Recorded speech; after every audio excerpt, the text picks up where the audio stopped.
Ever pondered about the real meaning behind common workplace phrases? Welcome to another exciting episode of Expressions at Work, where we decode the linguistic intricacies of office lingo. Today, we're diving headfirst into an engaging dialogue, unfolding in the heart of a bustling office between a persistent caller and the professional secretary of one Mr. Thompson.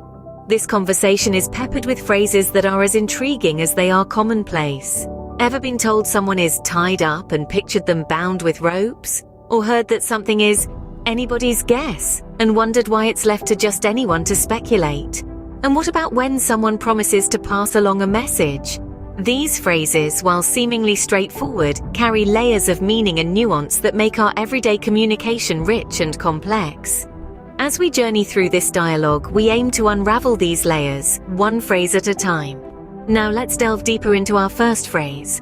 Picture this. Mr. Thompson's secretary tells a caller that he's tied up in a meeting. But is he really bound with ropes? Of course not. The phrase tied up has quite an interesting origin. It traces back to the days of maritime and farming practices. Mariners and farmers would tie up their ships and animals respectively, indicating that they were occupied and not free to do other tasks. Over time, this phrase seeped into everyday language, painting a vivid metaphor of being busy or occupied. In the workplace, tied up has now become a polite way of communicating that someone is engrossed in a task or meeting and can't be disturbed. It's a phrase that conveys respect for others' time and commitments, a vital aspect of professional etiquette. So the next time you hear tied up, think busy, not bondage.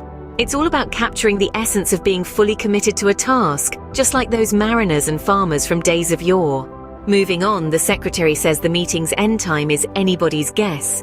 But why? This phrase finds its roots in the world of gambling, where the outcome of a game could be, well, anybody's guess.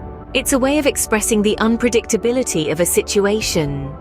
In the office setting, it's often used to show uncertainty about a timeline or result. So the next time you're in a meeting that seems to have no end in sight, remember, it's anybody's guess when it'll wrap up. Remember, when you hear anybody's guess, it's all about unpredictability. Finally, she promises to pass along the caller's message. But where is it going? Well, this phrase traces back to courier services, where a message would be passed along from one courier to another until it reached its destination. In today's language, it means transmitting a piece of information from one person to another. So when our secretary says she'll pass along the message, she's promising to convey the caller's information to Mr. Thompson. So pass along is all about transmitting messages, not physical movement. We've had a fascinating journey through workplace dialogue today. We delved into the world of office lingo, unraveling the deeper meanings behind common phrases. We untied the knots of the term tied up, revealing it as an expression denoting preoccupation, not a literal physical state. We then ventured into the realm of uncertainty with anybody's guess, a phrase used when an outcome is unpredictable. And we didn't stop there. We also passed through the corridor of communication with pass along, a term used to convey the action of forwarding a message or information. These expressions, though they might seem trivial, are integral to our daily communication. Understanding their origins, meanings, and usage not only enriches our vocabulary, but also enhances our interpersonal skills. It's like putting on a pair of glasses that makes the world of words clearer. Stay tuned for more intriguing episodes on Expressions at Work. Until next time.